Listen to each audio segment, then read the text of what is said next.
today we got to play Mille with the expansion masterpieces. So we did review this game, the base game. So we're going to be focusing on the expansion today. So let's. I enjoyed this game for the first time we played it. So I was very excited to play the expansion. Mm-hmm. Were you, Randy? Probably not as excited as you were, but I was excited, I guess. This game was for me. Thank you, Rhonda. It was part of our Christmas gift from Rhonda and them. Well, guys, before we get started, don't forget to hit that subscribe button and that notification bell because board games are amazing, and that's what we do here at Legends of Nirvana. Now, Randy, can you tell us a little bit more about Mille, the masterpieces? I guess. Mille Fiori, the Masterpieces expansion is a 2023 release. It has a Board Game Geek rating of 7.8. They don't really rank expansions, so it doesn't have a rank. It's 2 to 4 players, 60 to 90 minutes in length, age 10 and up. Designed by Rainer Knizia.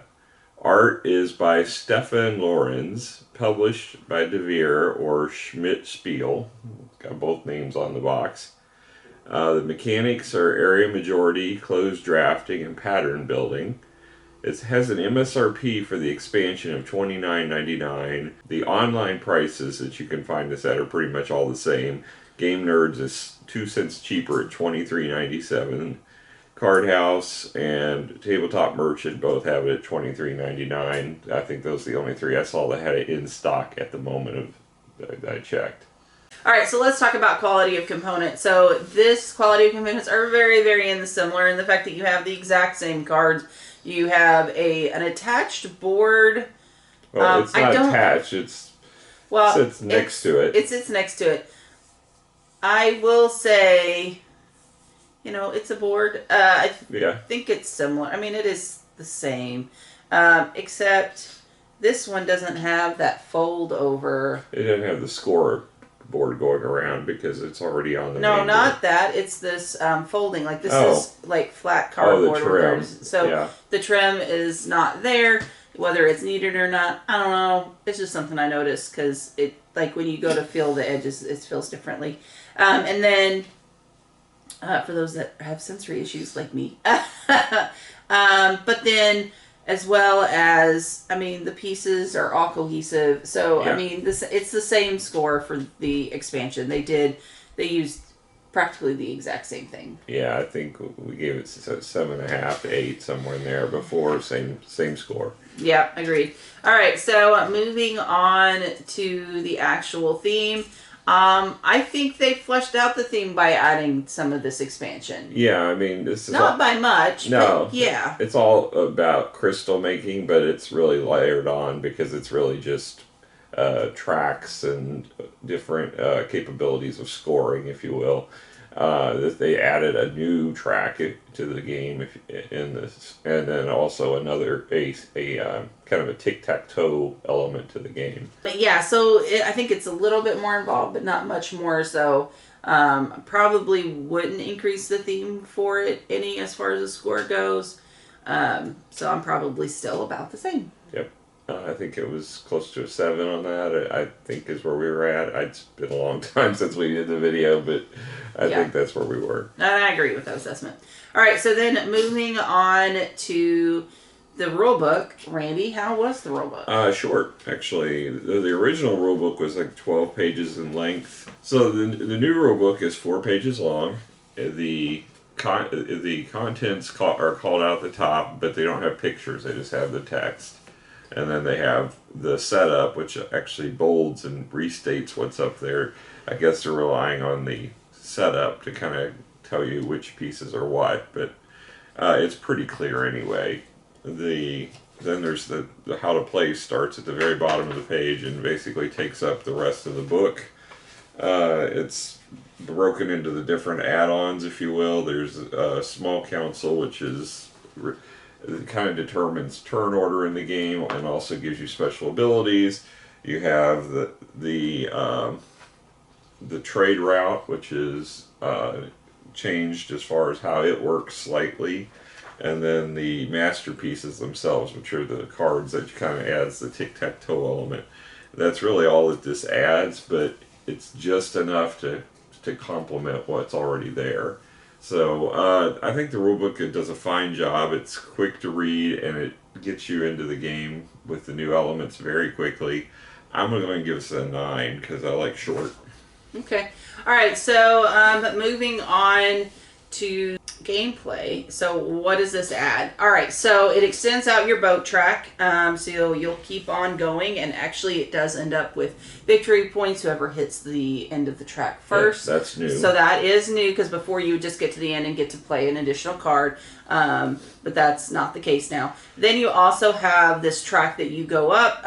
If you're playing an action of the same color of the track, you can go up. You can go up by other actions as well by getting these cards and some other things that allow you to continue to move up. What you get at going up this track are this tic-tac-toe style board. So basically, if I were to have these 3 cards, right, I would have to make the decision to make a 3x3 grid. So if I were to do that, I would do this right here because basically I'd have my 2 pictures in a row. So if I get a third picture, it would be worth 10 points. And then I have my green. So if I end up with 3 greens in a row, I would get another 10 victory points. So it's really making sure that you're trying to align and making sure. Now, if you get 3 of the same card, that's worth 20 points. I did that. Yeah. And that was the only 3 cards I had. And so I ended up scoring not quite as well as everybody else, but still competitively. Yeah. So just kind of keep that in mind. And then it was also, these cards were kind of added. This lets you go up on the track. They also let you draw another card that, and it also lets you play a card from over there, like a lot of your not bonuses. that individual card, but each card's got a different ability. Right, that's what I was talking about. And then they added the Dogate cards to that will determine turn order. So some of them have I guess almost like a prince on them. Yeah. If they have that, then you get to be first player for the next round if you collect that. They're also intertwined in the main deck. They put some of the masterpieces and some of the Dogate cards in there as well. Yeah, so you have a little bit more to draft from, so you have to make those choices. Overall, I still like this game. I enjoyed it last time quite a bit. I continue to enjoy it. I like the fact that, and this is not a heavy strategy game by any stretch of the imagination. So sometimes if I'm feeling crunchy, this wouldn't be the game for me. But if I'm wanting a light, fun game, and I say light for me, game where it's like, oh, I'm just drafting a card and playing a thing, it keeps the choices kind of small, so it goes by a little bit quicker. So it's a little fast little game that I really, really enjoy. I think the expansion does add a lot to the game, and I think it's definitely worth the purchase if you enjoy this game already. So for me, as far as scoring the expansion, I would probably rate this an 8. I just really enjoy this game. Just the expansion, because I think you rated the game itself a 9. Yeah, just the expansion. Like, I think it's an enjoyable part. I think it's good. One component you left out, which was missing, and one of the complaints we had about the original game, is you have track lap tokens. These were desperately needed, and they were left out of the main game. That was one of our complaints about it. It's like, we ended up using our poker chips to mark, because you clearly will lap this multiple times during the course of the game, and we didn't have any way of marking it, and it came with the game, so we just got poker chips out. So now they've actually given you, in essence, poker chips to replace that. Yeah, so I guess we weren't the only ones to complain about it. Well, it was a major oversight. I mean, there's no way to track the score once you got past the 100 mark, so now you have a way.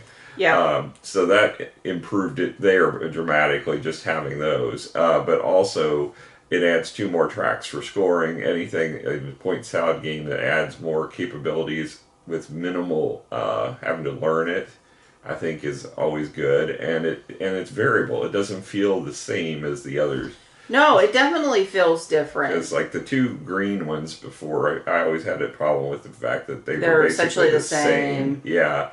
Whereas now these feel completely different. But still cohesive. Yeah. So I like that element, and I like the tic-tac-toe element. So I'm actually going to give this one, as far as being a simple set of elements to learn, but adding so much to the game. I wouldn't play this without that anymore. So it's almost like the Skullport expansion for Lords of Waterdeep Or Tuscany. Prelude. You know, it's something you have to have once you've tried it. Yeah. So I'm going to go ahead and give this one a 9. Okay, great. Well, guys, we had an absolute blast, and hopefully you'll come hang out with us again. We'll catch you guys later. Bye. Bye.